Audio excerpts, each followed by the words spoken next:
मैं तुम्हें बेवकूफ़ समझ में आती हूँ ना बहू? नहीं माँ जी। तो फिर मेरे मना करने के बाद भी तुम अपनी तलाकशुदा बहन को यहाँ रहने के लिए क्यों बुलाई?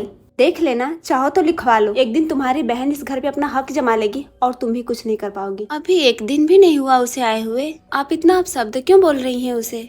बहू, मेरा ही बेटा है तो क्या हुआ, आदमी का मन बहुत चंचल होता है और तुमसे ज्यादा एडवांस है तुम्हारी बहन। पति तो इसी एडवांसी के चक्कर में छोड़ दिया, अब तुम पाल रही हो बुला के अपनी सौतन। उसकी कोई गलती नहीं है माँ जी। उसकी शादी से पहले ही उसके पति बाहर शादी कर चुके थे। जब पता लगा तो घर ही नहीं आते थे। 4-4 5-5 महीने पे कभी कभी फोन उठाते थे। ऐसे आदमी के साथ पूरी जिंदगी कष्ट में बिताने से अच्छा है कि वो पहले ही छुटकारा ले ली। छुटकारा ले ली तो ऐसी हालत में बेटियां अपने मायके रहती हैं, बहन के घर नहीं आती उसकी जिंदगी बर्बाद करने। तुम नहीं बोल पाओगी तो बोल दो कि मैं ही बोल देती हूँ कि जाए अपने मायके रहे वहीं पे।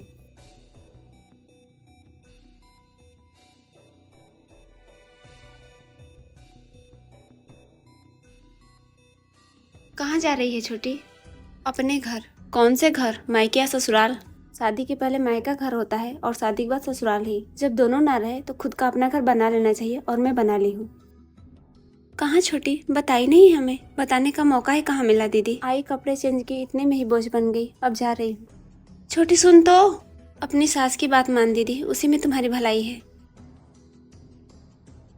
जाने दो, मैं तो चाहती थी कि वो चली जाए।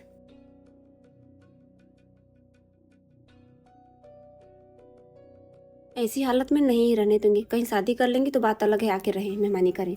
बता तो दे छोटी कहाँ रहती है, नहीं तो तेरी बहन को बहुत दुख होगा। जाने दो ना दीदी, मुझे खुद भी नहीं पता कि मेरी जिंदगी में आगे क्या होगा। मेरे पास अपनी सासू माँ से जुबान मत खराब कर। अब सास के सहारे बहन का रिश्ता चलेगा? नहीं छोटी, इन्हें साइड में रख, मुझसे बता ना।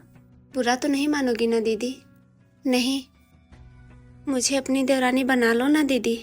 लेकिन देवर जी नहीं मानेंगे छोटी, इस तरह बैठी मत रहा, खड़ी हो जा।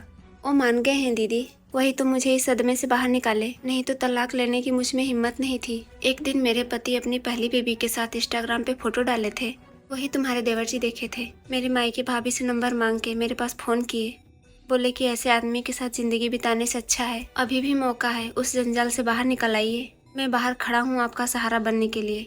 उसके बाद फिर 4 महीने के बाद फोन आया, बोले कि आप घर जाइए, मैं भी आ रहा हूँ तो शादी की बात करूँगा।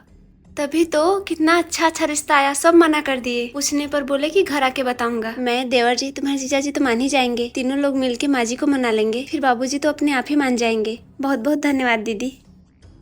धन्यवाद बोलने की कोई जरूरत नहीं है पगली, तू घर जा, पैसे हैं भाड़ा के लिए? हैं दीदी? ठीक है, जा।